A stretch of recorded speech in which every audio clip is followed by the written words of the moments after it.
Dans cette vidéo, il est question de Samson et Dalila de Camille Saint-Saëns.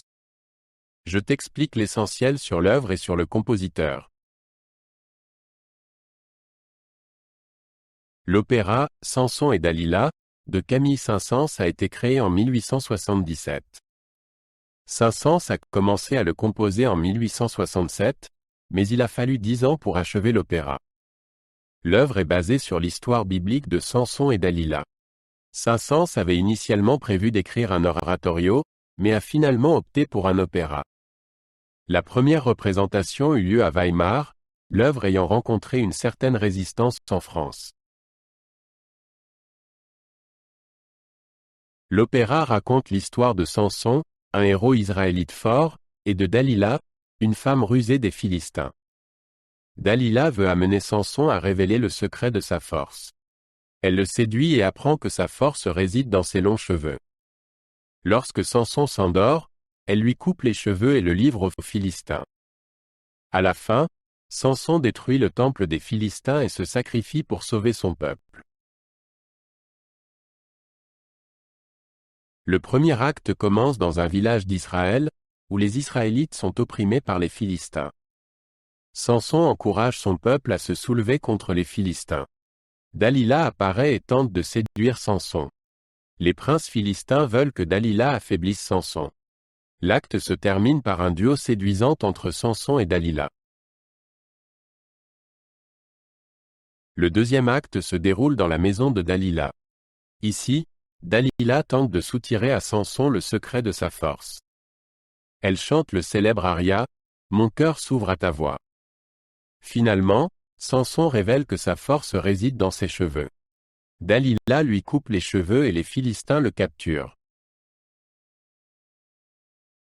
Le troisième acte commence en prison. Samson est aveuglé et doit effectuer de durs travaux pour les Philistins.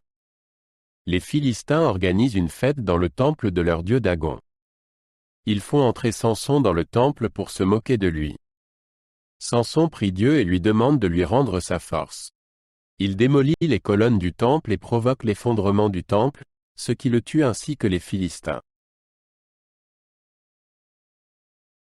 La musique de « Samson et Dalila » est riche en mélodie et en émotion. L'aria de Dalila, « Mon cœur s'ouvre à ta voix », est particulièrement connue. L'opéra contient également des chœurs qui rappellent les oratorios. Saint-Saëns associe dans cette œuvre des mélodies romantiques à des effets orchestraux dramatiques. La musique souligne la tension entre les personnages principaux. La première représentation à Weimar fut un grand succès. En France, l'opéra s'est d'abord heurté à une certaine résistance, car les thèmes religieux étaient inhabituels sur la scène lyrique. Cependant, après la première parisienne, l'œuvre y fut également reconnue. Aujourd'hui, Samson et Dalila est considéré comme l'un des opéras les plus connus de Saint-Saëns. Le rôle de Dalila est particulièrement apprécié par de nombreuses mezzo-sopranos.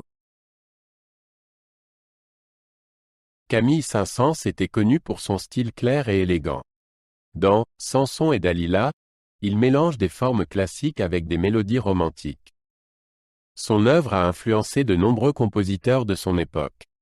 Cet opéra démontre son talent exceptionnel de compositeur.